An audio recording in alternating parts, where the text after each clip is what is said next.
Hi, my name's Sonja, and here is the Unwinding Studio.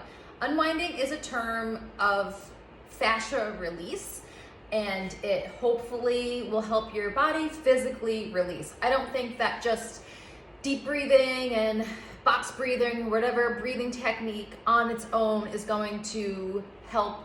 Doing fascia things can actually change. So unwinding is a term in the fascia world that it means that you are releasing some of the fascia and the tension, and it relates a lot to your nervous system. So if you get locked in trauma in muscle patterns, it's really good to release it. So I do have a couple different tools. I have these half balls, which are for your feet. I have a couple other kinds also. These balls are soft and they're great for hips and small armpit areas or other spots. And then there's a ball here that's pretty squishy, not weighted, and that can be good for your upper back or your neck area, parts of your legs. Something like this might be good for your neck. And then I really have been loving a yoga block lately for fascia releasing. It gets much deeper to the bone and can release the fascia in the bone, whereas these other ones are a little bit more superficial and more of the muscular and myofascia.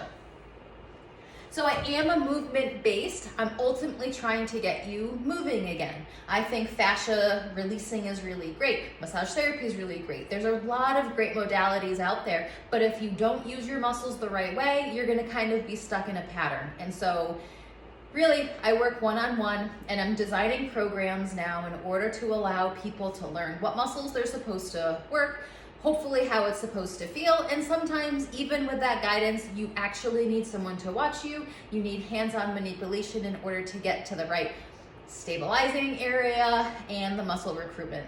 So this is set up as a Cadillac. I do have a reformer on it, and it has springs.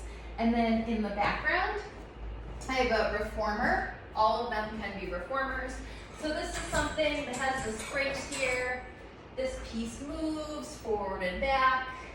So there's a lot of different strengthening that you can do. Pilates is really great for a foundation. It can help if someone's hypermobile. It can help teach them flexibility. It can just be a great place to start. And then this is a gyrotonic machine. It's the Ultima XS. So it is part gyrotoner, part of the tower. And that's a little bit more involved. There's more circular motions because muscles are more circular. So if you're injured and you keep getting injured and you can't quite figure out why, it's probably because of a movement injury, not just a still injury. And so by having support on end ranges, the furthest point for you, so it's not just you holding yourself, it's actually supported by something. The machine is very nice for that. Pilates is a great foundation for it, and so the next step up is gyrotonic after Pilates. It's less strengthening and more about expansion with the gyrotonic method and exercises. So depending on what each body needs, I can really figure out if there needs to be more releasing, more strengthening with Pilates, more releasing with gyrotonic, more teaching of method, or there's endless possibilities, and depending on how your body's feeling or how it feels that day or what your history is and where you want to go, every session's really different. And so if you have any questions, let me know, and then check out some of the courses and learn some of the fundamentals. And then you can always reach out, do a private or two to figure out what you specifically need, and then you go back to do these courses. Let me know if you have any questions. Thanks.